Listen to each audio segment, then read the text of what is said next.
Hola, hola muchachos, buenos días, ¿cómo están? Bienvenidos todos a una nueva clase del taller de diseño correspondiente a los niveles medios de la carrera de arquitectura. Estamos hablando de los niveles de cuarto, quinto, sexto semestre. El día de hoy vamos a conversar un poco sobre las relaciones espaciales y los elementos de la circulación. Aspectos ambos muy importantes, ¿verdad? Que influyen en la toma de decisiones para nuestro diseño, para ver de qué manera podemos darle respuesta a nuestras problemáticas funcionales, ¿verdad? Y de circulación en nuestros proyectos. Sin más preámbulos, vamos a comenzar. Fíjense bien, las relaciones espaciales. Hay diferentes formas de relacionar espacios, ¿verdad? Las relaciones funcionales o espaciales pueden realizarse a través de la articulación de los espacios, de la distribución de los espacios, de la organización y de las visuales. Vamos a tomar por acá el puntero láser para ir señalizando, ¿verdad? Entonces tenemos que los espacios pueden relacionarse partiendo de la articulación, la distribución, la organización y de las visuales importantes. ¿Qué es articular un espacio o varios espacios? A la articulación de los espacios se refiere a la vinculación, ¿verdad? O a la relación a través de un espacio que sirve de enlace, un espacio común. Voy a repetir eso, la articulación no es otra cosa que relacionar los espacios a través de un espacio común. Se dice entonces que se articulan los espacios. En este caso, podemos observar, ¿verdad? Una articulación a través de un espacio tipo hall o tipo vestíbulo, y además esta articulación que se da en dos dimensiones, en planta, en funcionamiento, también la podemos conseguir como articulación volumétrica, es decir, a nivel de volúmenes, a nivel de formas. Entonces conseguimos, ¿verdad?, que dos elementos o volúmenes pueden estar articulados con un tercer volumen. Luego tenemos la distribución. La distribución, digamos que va de la mano con la articulación. ¿Por qué? Porque cuando nosotros articulamos, ¿verdad?, podemos usar espacios distribuidores para que sirvan de elementos articuladores. En este caso podemos vincular 4 espacios a través de un hall o un vestíbulo, ¿verdad? Es realmente una articulación, pero lo estamos realizando a través del espacio distribuidor. Entonces esta distribución va de la mano de la articulación. No nada más el espacio distribuidor o el articulador no quiere decir que es un espacio puntual. Puede ser un espacio alargado, por ejemplo, tipo pasillo, que nos articule diferentes oficinas o espacios que están a ambos lados del pasillo, por poner un ejemplo, ¿no? Entonces tenemos la articulación y la distribución. La organización es otra de las maneras como podemos nosotros relacionar espacialmente, ¿verdad?, diferentes áreas de nuestro proyecto. Y ya todos hemos conocido que la organización puede realizarse de manera lineal, de manera ortogonal y de manera radial, etc. Cuando nosotros organizamos los espacios en base a un elemento o a un criterio organizador, estamos relacionando espacialmente, ¿verdad?, esos espacios, para la redundancia, pero basados en un criterio de organización. Es otra forma de relacionarlos. Y la última forma es la forma visual, ¿verdad? Los espacios pueden relacionarse visualmente a través de diferentes tipos de visuales. Tenemos visuales que son cerradas totalmente, ¿correcto? Tenemos visuales que son abiertas completamente o permeables completamente. Tenemos visuales que son controladas, es decir, que con un tercer elemento podemos nosotros controlar esa visual. Pueden ser direccionadas, es decir, yo puedo estar en un punto y puedo crear elementos para que la visual, forzarla a que se dirija al punto que necesito que se dirija, al punto focal. Y puede haber unas visuales controladas o semipermeables. Si trasladamos esta explicación en planta a la tercera dimensión, ¿verdad?, pues podemos ver que el abierto permeable es totalmente abierta, con la visual totalmente abierta, y que en el caso semipermeable controlado, pues es crear elementos que nos permitan filtrar de alguna manera la visual o controlarla para que no sea una visual prime, ¿correcto? Entonces, en el caso de la controlada o la permeable, pues podemos crear elementos donde rebota la visual, ¿verdad? Y en la direccionada podemos crear elementos a través del cual nos sirvan como una especie de barrera, a través del cual podamos nosotros direccionar la visual hacia un punto focal que nos interese. Vamos a ver entonces los elementos de la circulación. Para hablar de los elementos de la circulación tenemos que hablar primeramente de los accesos. Y si lo definimos, el acceso no es otra cosa que atravesar un plano vertical. Voy a repetir eso. En el momento en que accedemos a una edificación no estamos haciendo otra cosa, sino que estamos atravesando un plano vertical. Entonces tenemos que, esta es la forma de acceder, tenemos que los componentes de ese acceso, ¿verdad?, se van a identificar como el espacio receptor exterior, el punto de control y el espacio receptor interior. Cada vez que nosotros accedemos a una edificación, debemos conseguir estos espacios que están acá. El espacio receptor exterior, el punto de control y el espacio exterior, y el espacio receptor interior. No podemos acceder o no debemos acceder sobre los pasillos directamente. Por ejemplo, entrar acá a la edificación y conseguirnos un pasillo. Tenemos que conseguir un espacio que nos reciba. Igualmente, si yo vengo caminando por una acera o una caminería, ¿verdad?, no sería muy conveniente conseguir el punto de control directamente sobre esa caminería. Necesitamos abrir el espacio y formar un espacio receptor exterior, sobre todo si es un volumen considerable de personas que van a acceder a una edificación. Estamos hablando, por ejemplo, de un edificio de oficinas, una iglesia, etc. Normalmente cuando vamos a acceder a la iglesia, pues nos conseguimos con estos espacios, son las plazas que anteceden a las iglesias. Las plazas tienen un carácter de contemplación, una finalidad de contemplación de la edificación, y también un carácter funcional, ¿verdad?, para albergar a toda la cantidad de personas que van a ingresar a la edificación. Es el espacio receptor exterior. Luego tenemos que existe también otra forma de vinculación del interior con el exterior, ¿verdad?, cuando accedemos, son elementos de transición. Esto lo conocemos en nuestros países latinoamericanos como los porches o los corredores, a través de los cuales pues yo tengo un espacio de transición, tengo la edificación y no estoy entrando o saliendo directamente sobre otro espacio, sino que me consigo con este espacio que me resulta ser un espacio de transición, un espacio que vincula, articulador, y que me permite hacer la transición entre el interior y el exterior a través de este espacio.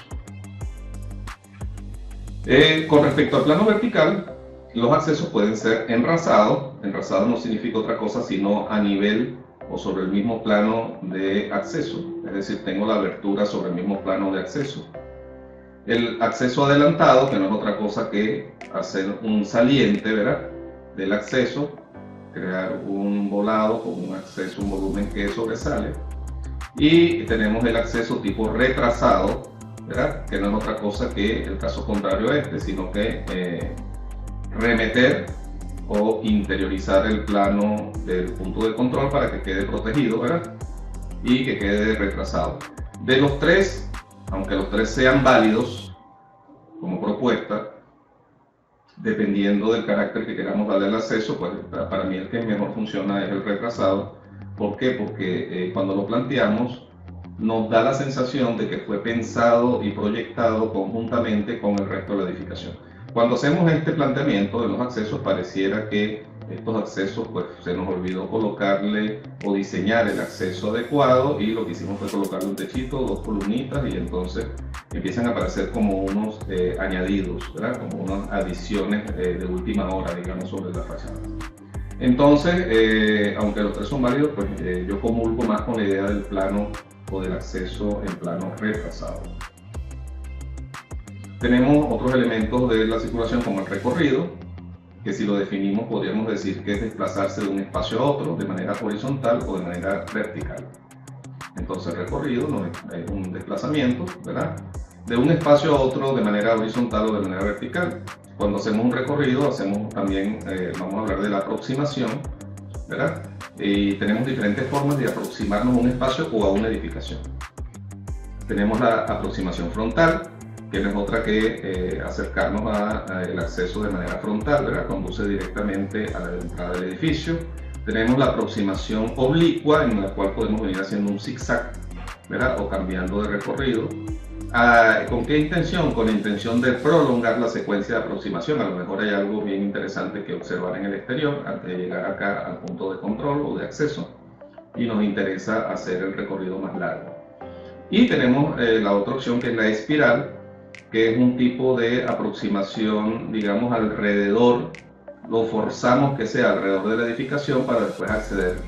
Esto se hace casi siempre cuando hay una intención de que cuando nosotros caminamos alrededor de la edificación contemplemos el edificio. Cuando la intención del diseñador es que caminemos hacia una entrada y tengamos que rodear el edificio para llegar a la entrada, es porque queremos que el espectador vea, disfrute de la volumetría o la forma del edificio en la parte exterior. Después tenemos la configuración del recorrido, es otra parte sobre el desplazamiento o sobre el recorrido, otra de las características, la configuración.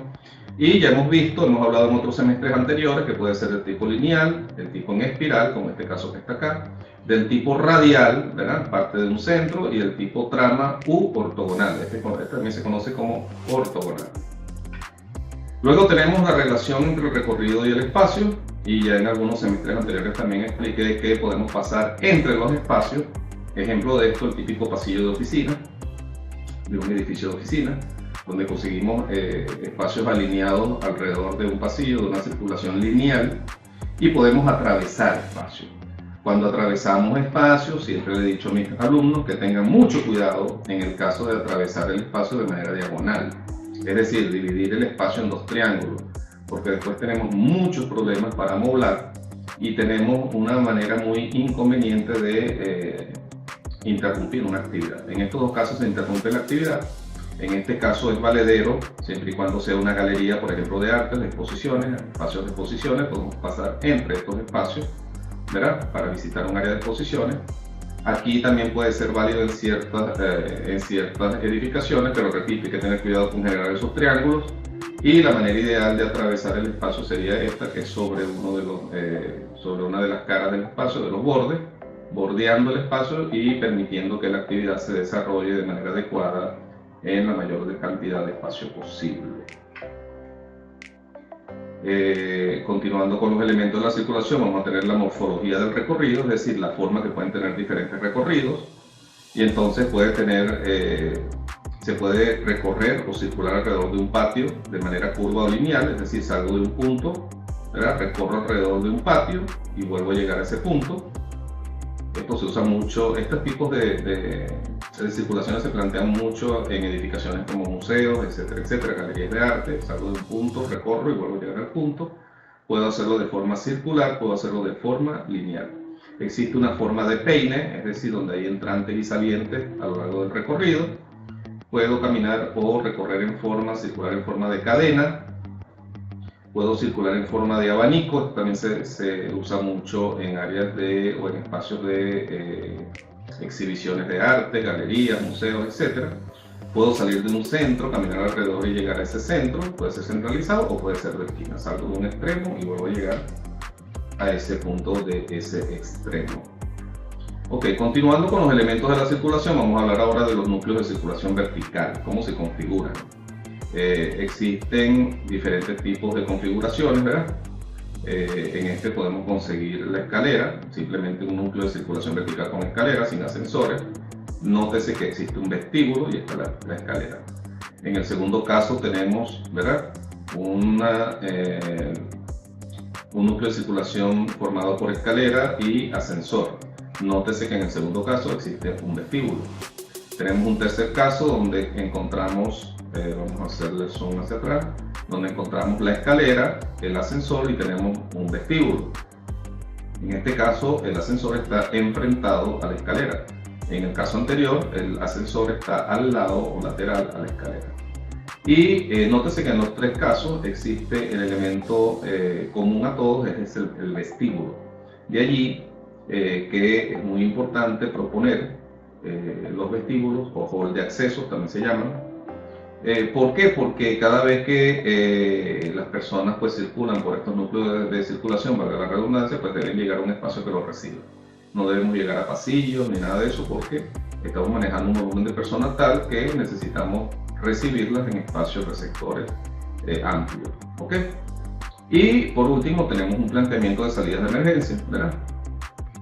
¿Cómo se pueden plantear salidas de emergencia? Es importante que sepamos que una salida de emergencia, cuando nosotros bajamos, ¿verdad? Estamos en los pisos superiores y estamos bajando por la circulación de escape, también se conoce como circulación de escape, o medio de escape, nosotros estamos circulando. Siempre cuando lleguemos a la planta baja debemos estar, o si no en el exterior de la edificación, conseguirnos con la puerta que da al exterior. Voy a repetir eso. Nosotros podemos bajar o debemos bajar la circulación, el núcleo de circulación vertical, y encontrarnos con, si no en el exterior, con la puerta que da al exterior de la edificación. Es decir, no podemos caer en espacios internos, ni de pasillo, ni de hall, ni de vestíbulo, etcétera, etcétera. Supongamos que la puerta no existe aquí, sino que está aquí, no está esta flecha amarilla, bueno, la conseguimos frontal. Y si no, la conseguimos lateral.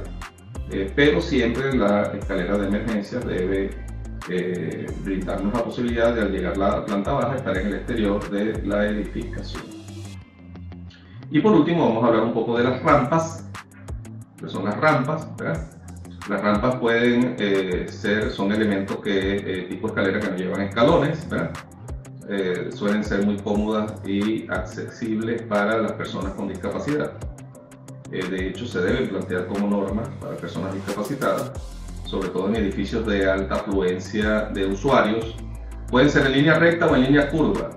Y normalmente cada X distancia, hay una norma que establece que cada X distancia debe existir un descanso en la rampa. Es decir, si son muy largas no las podemos plantear en un solo recorrido, un solo tramo, porque cansamos al usuario en la circulación. Es decir, lo agotamos. Debemos conseguir áreas de descanso. Forma de cálculo, algunos profesores, explíquenos cómo más o menos calculamos nuestra longitud para nuestras rampas. Bueno, va a depender mucho de la pendiente, básicamente, y del desnivel que vamos a subir. La altura de entrepiso es el desnivel, ¿verdad? Y la pendiente es el porcentaje que nos exija la norma para circular por esa rampa. Para usuarios normalmente está entre el 6 y el 8%. El porcentaje de pendiente. Y entonces, si tenemos, por ejemplo, una altura de 4 metros, ¿verdad? Con un 8% de pendiente, la fórmula me dice que es el desnivel entre la pendiente por 100, pues hacemos la división, multiplicamos por 100, y me resulta que debo tener una longitud de rampa de 50 metros. Esos 50 metros pueden ser dispuestos no en una sola rampa, porque si no queda demasiado larga. Pueden ser dispuestos en 2 tramos o pueden ir subiendo en varios tramos, ¿verdad? Siempre calculando que no haya, digamos, cuando llegue aquí al otro descanso, no haya la suficiente luz de altura para que el usuario la cabeza no le quede muy cerca del siguiente nivel del descanso. Correcto, entonces podemos hacerla de varias vueltas. Son las que llaman las rampas de varias vueltas. Tipo escalera, pero sin escalones. Aquí ven un ejemplo en tercera dimensión de lo que es una rampa, ¿verdad? De cómo podemos absorber nuestro desnivel con escaleras, pero también podemos venir subiendo, ¿verdad? Con rampas en la pendiente adecuada. Y bueno, muchachos, al final vamos a plantearles algunos ejemplos de obras existentes, de rampas existentes. Un elemento muy hermoso, la rampa, si se diseña y si se plantea en el sitio adecuado y de manera adecuada. Las rampas pueden ser elementos escultóricos muy agradables en las edificaciones, en nuestros proyectos. Por lo cual, bueno, hay algunos compañeros que tratan de esconderlas. Yo les digo a veces, ¿por qué le esconden las rampas? Las rampas no hay que esconderlas. Las rampas son elementos escultóricos como las escaleras. Si se diseñan bien, si se plantean bien, pues son elementos hermosos. Aquí lo ven en diferentes propuestas de edificaciones, ¿verdad? Donde se han resuelto los accesos a través de rampas curvas, en este caso. Les quise poner los ejemplos de rampas curvas para que vean que es posible.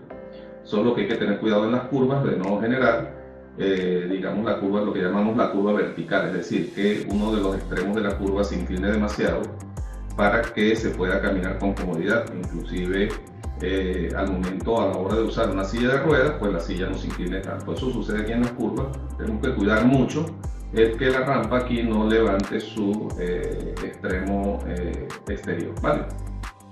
Bueno, muchachos, espero que esta clase también les haya sido de provecho, de ayuda para despejar dudas, ampliar conocimientos. Ha sido todo por hoy. Que estén bien. ¡Chao!